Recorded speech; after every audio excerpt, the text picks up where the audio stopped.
ডিভোর্সের আগে পর্যন্ত সাহেব চক্রবর্তী আমাকে বুঝিয়েছে, দেখ আমাদের এই ফ্যামিলি যে ড্রামাটা আমরা দেখাই সেটা আমাদের বিজনেস, এর থেকে বেরিয়ে যাস না, সবাই তোকে ছিছি করবে, তোকে কেউ কেউ বাঁচতে দেবে না তোকে। আবার এই সলিউশনও দিয়েছে, দাদা তোকে ভালোবাসে না, কি দাদা তোর অন্য অন্য ছেলে অন্য মেয়ের সাথে শুচ্ছে তো কি হয়েছে, তুই অন্য কোনো ছেলের সাথে শো, কিন্তু সম্পর্কটাকে ঠিক রাখ।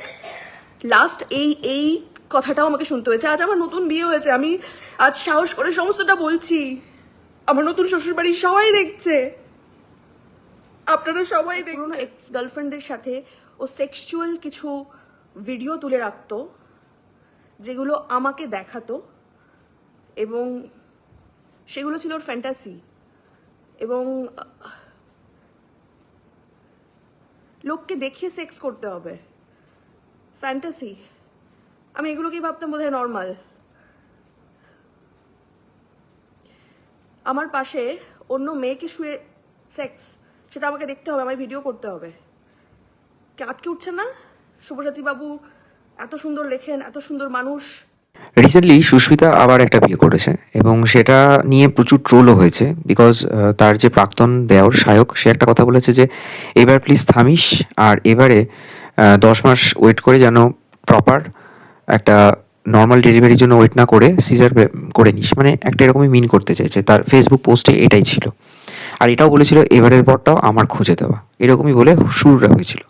তারপর সেটা থেকে আস্তে আস্তে পারদ চড়তে থাকে এবং দেখা যায় যে কাদা ছোড়াছুড়িটা বাড়তে থাকে। এবং এই পোস্টের পর সুস্মিতাকে অনেকে অনেক রকম কথা বলেছে, এবং সুস্মিতার এটা নাকি 5 নম্বর বিয়ে, তার আগে অনেকের সাথে সম্পর্ক ছিল। সব্যসাচী, ইনফ্যাক্ট সায়কের দাদা, সেও কিছু কথা বলেছে যে আমাকে বিয়ে করার আগে একজনের সাথে ছিল, তারপর তাকে ডিভোর্স দিয়ে আরেকজনের সাথে ছিল, এইভাবে করতে করতে সব্যসাচী ছিল 4 নম্বর, তাকে ডিভোর্স দেওয়ার পর আবার একজনকে বিয়ে করেছে।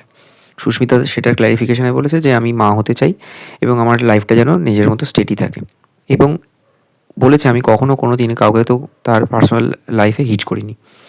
ঘটনা হচ্ছে যে এখন দেখা যাচ্ছে অনেক ক্ষেত্রে অনেক কিছু মানে সামনে বেরিয়ে আসছে, বিকজ এরা কি করে, এরা হচ্ছে ইউজুয়ালি দেখা যায় যে পার্সোনাল লাইফের সমস্ত কীর্তনগুলো যখন সোশ্যাল মিডিয়াতে নিয়ে আসে, অনেক কিছু হয়তো হাইডেন বা হিডেন করা থাকছে। এখন দেখা যাচ্ছে যে এই মোমেন্টে দাঁড়িয়ে থেকে যে এদের যে পার্সোনাল যা যা কাণ্ডগুলো ঘটেছে, সেইগুলো কোনো কোনো ক্ষেত্রে তারা যেভাবে রিফ্লেক্ট করছে, মানুষের মধ্যে একটা বিরূপ প্রতিক্রিয়া দিচ্ছে। প্রত্যেকের আলাদা আলাদা ফ্যান ফলোয়ার বেস আছে, এবং সেখানে দেখা যায় যে এই যে সব্যসাচী বেশ ভালো ভালো পোস্ট করে ফেসবুকে, অনেক কিছু খবর আপডেট দেয়, অনেক কিছু সম্বন্ধে আমরা জানতে পারি। কিন্তু সব্যসাচী নাকি থ্রিসাম করতো, সব্যসাচী নাকি তার পার্সোনাল এক্স গার্লফ্রেন্ডকে নিয়ে আসতো এবং তাকে বলতো তার ওয়াইফকে এগুলোর ছবি তুলতে। আবার এটাও বলেছে যে তার নাকি পেনিস